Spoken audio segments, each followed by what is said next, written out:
শীতের রাতে ইত্যাদি অনুষ্ঠানের শুটিং চলছিল ঠাকুরগাঁওয়ের রাজা টঙ্কনাথের রাজবাড়ির সামনে। হাজার হাজার দর্শক ঘটনাস্থলে ভিড় করে এবং শুটিং থেমে যায়। এই ঘটনার দৃশ্য সোশ্যাল মিডিয়ায় ভাইরাল হয়ে পড়ে, কিন্তু কিছু সময় পরেই শুটিং আবার শুরু হয়। যদিও দর্শকদের বিশাল ভিড়ের কারণেই অনেকেই আশেপাশের ছাদ, রাস্তা, দেয়াল ও গাছে উঠে অনুষ্ঠান উপভোগ করতে থাকেন।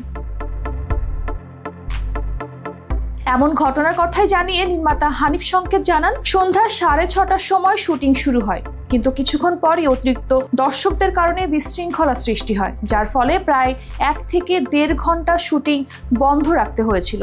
রাত 9:30 থেকে 10টার দিকে শুটিং আবার শুরু হয় এবং মধ্যরাত পর্যন্ত তা চলে। শুটিং এর এই বিরতির জন্য স্থানীয় জনগণ দুঃখ প্রকাশ করেছেন এবং অনুষ্ঠানটির জন্য আন্তরিকতা প্রকাশ করেছেন। এবারের ইত্যাদি পর্বটি ঠাকুরগাঁওয়ের বিভিন্ন ঐতিহ্য, সংস্কৃতি এবং স্থানীয় মানুষের পরিচয় তুলে ধরেছে। বিশেষ অতিথি হিসেবে উপস্থিত ছিলেন রাজনীতিবিদ মির্জা ফখরুল ইসলাম আলমগীর, যিনি সম্পূর্ণভাবে অরাজনৈতিকভাবে তার জীবন নিয়ে আলোচনা করেছেন। এছাড়া সঙ্গীত পরিবেশন করেছেন কণ্ঠশিল্পী রবি চৌধুরী ও লিজা। অনুষ্ঠানটির শুরুতে ঠাকুরগাঁওয়ের সংস্কৃতি নিয়ে একটি পরিচিতমূলক গানের সঙ্গে নৃত্য পরিবেশন হয়, যাতে অংশগ্রহণ করেন শতাধিক স্থানীয় নৃত্যশিল্পী।